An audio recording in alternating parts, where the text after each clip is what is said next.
All right. Hello, everyone, and welcome back to Principles Episode 7. Yeah, I'm pretty sure it's Episode 7. We'll see. I'm like 99% sure. But here we are back another week. I just did my vlog, and we are going to talk about point number 2. So here we go, right off the bat. Use the 5-step process to get what you want out of life. So, Ray recommends you use the 5-step process to get what you want out of life. What is the 5-step process, you might ask? Well, number 1, have clear goals. Okay, sounds pretty good to me. Number 2, identify and don't tolerate the problems that stand in the way of you achieving your goals. Okay, sounds pretty good. 3, accurately diagnose the problems to get at their root causes. Okay. Design plans that will get you around them. 4. And then 5. Do what's necessary to push these designs through to results. So this 5-step process is Ray Dalio's map of how to get what you want out of life. I think it is a really good plan. Honestly, I'm not gonna sit here and poke holes in this at all. I think we should just move on to 2.1. But this 5-step process is pretty straightforward.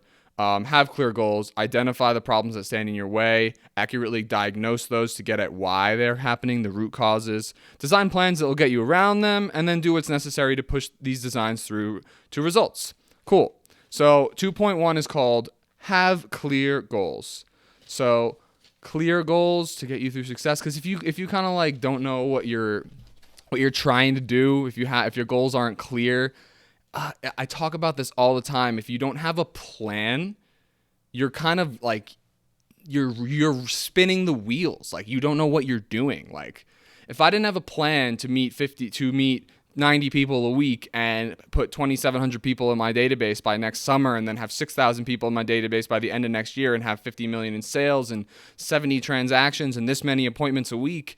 If I don't have clear goals or reach my financial freedom figure of $3 million by the time you're 30, or by the time whatever, if you don't have goals, what are you like running in the race? If you don't know that you're trying to beat your time, I used to run the 400. If I don't know I'm trying to hit at least 54 seconds, like what's driving me? What's making me go? If I don't have, I'd always, in the 400, I'd be running, and I could tell what my time was by like looking at Kevin next to me, because Kevin would be running a 54, like always. So if I knew that if Kevin was like far ahead of me or behind me, that I was like doing really well or doing really bad. He could have a bad day, but I mean, he rarely did. So it's just like having, like, you need to see your goal so you can continue trudging towards it. But yeah, so there's letter A underneath it. Prioritize. While you can have virtually anything you want, you can't have everything you want. So Ray's recommending you prioritize the important things, where it may be whatever gets you to achieve your goal or something like that. You can have virtually anything while you can have virtually anything you want, you can't have everything you want. No, because it does depend on what you want. So for me, I have all these ambitious goals, but I think when it comes to what I actually want, it's just to blanket help other people and have an impact on others in a positive way. So just generally help other people. So that could be picking up trash off the ground, or helping someone who fell get back up. I don't know. Picking up trash is not a good example, but I think you can have everything you want if you don't go like too ambitious. Like I think pretty much I do have all these ambitious goals, but in practice, I mean, just a loving wife and family is kind of all that matters in life. And that's why I feel like I've got it figured out, because it's really not that complex. Like when you look around at the rest of the world and you see what other people do, people grow up, struggle, get married, have kids, and die. Like it's like, what's the meaning of life? Like you'll never answer that question. I'm like, no, it's pretty simple actually to me. It's just like find a partner and just spend time with them and just enjoy your life together. The journey is the destination. Like life is like a dance. Like you don't dance to end the dance. You enjoy the dance for what it is. Everyone should check out the the Alan Watts video.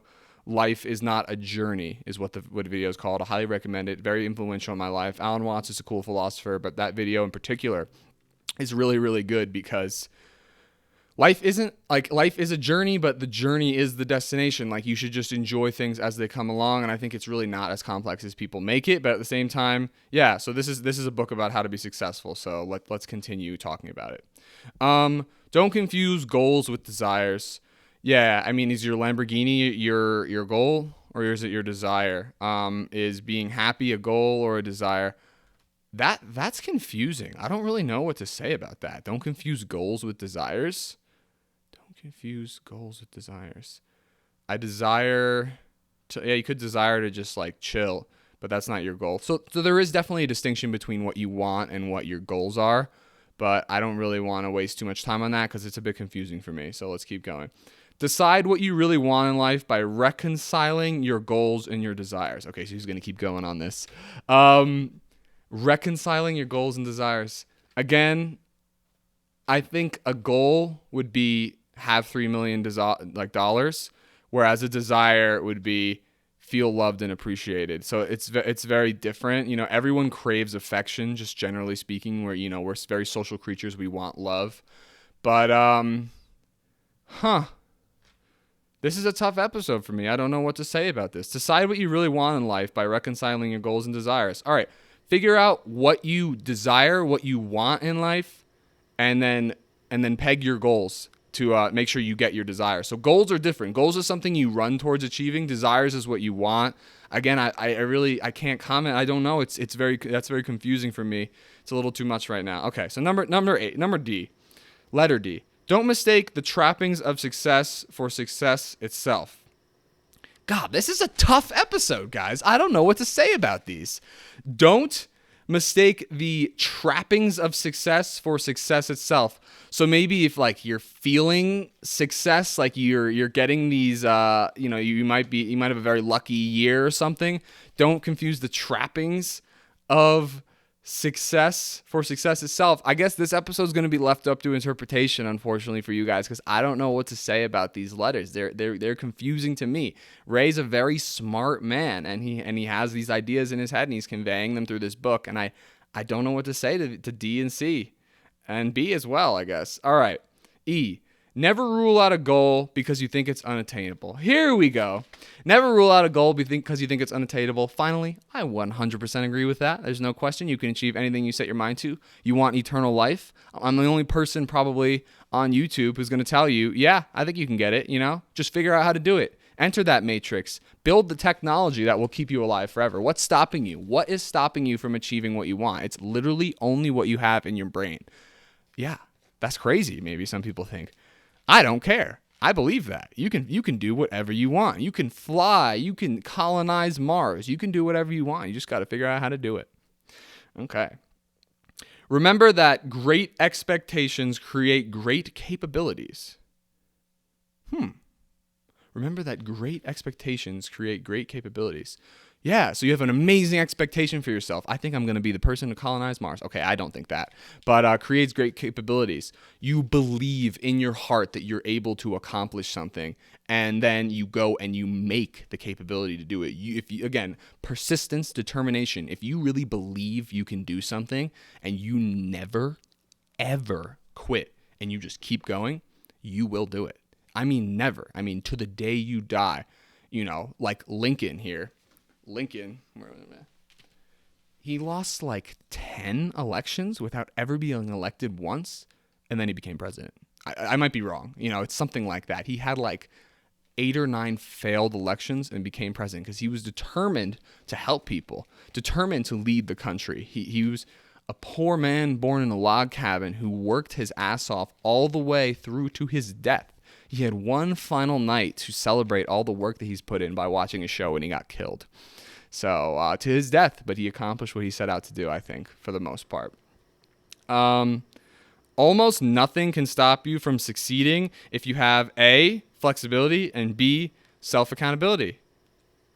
Absolutely. Again, almost nothing can stop you from succeeding if you A, have flexibility, and B, have self-accountability. You're willing to change your plan. You're willing to be flexible and change what you do. And you are self-accountable, meaning you don't count on anyone else to get you to do something. Sure, I share my my weekly door knocking metrics with people on the vlogs. But at the end of the day, those vlogs are kind of like for me, so I can look back and be like, I said I was going to do this. Am I going to do it? You can accomplish anything if you're willing to change and you're willing to hold yourself accountable, meaning I have to do this. I am persistent. I am determined. All right, there's 10 minutes right there. So this is the last letter for today.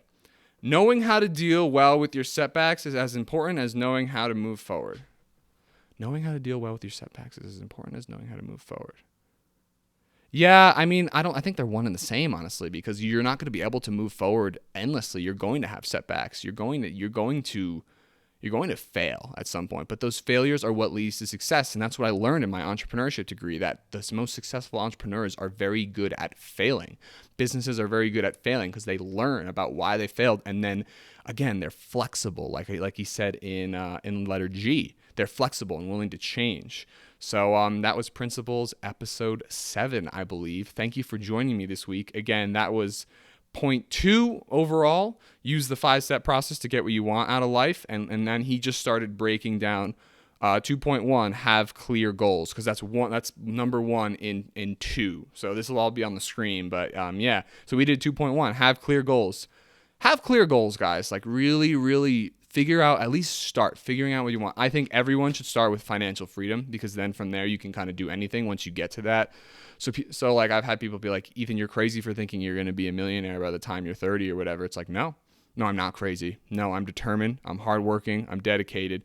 And you, whether you're 40, whether you're 30, whether you're 20, whether you're 15 or 55, if you are not financially free yet, you are still part of the system. You're still wrapped up in the way things people have told you they need to be, when in reality, you need to create your own future. And think what you want about that. I am 100% sure you need to create your own future. Ray agrees. I appreciate you watching this. Hope everyone has a fantastic day. Take it easy. 2012.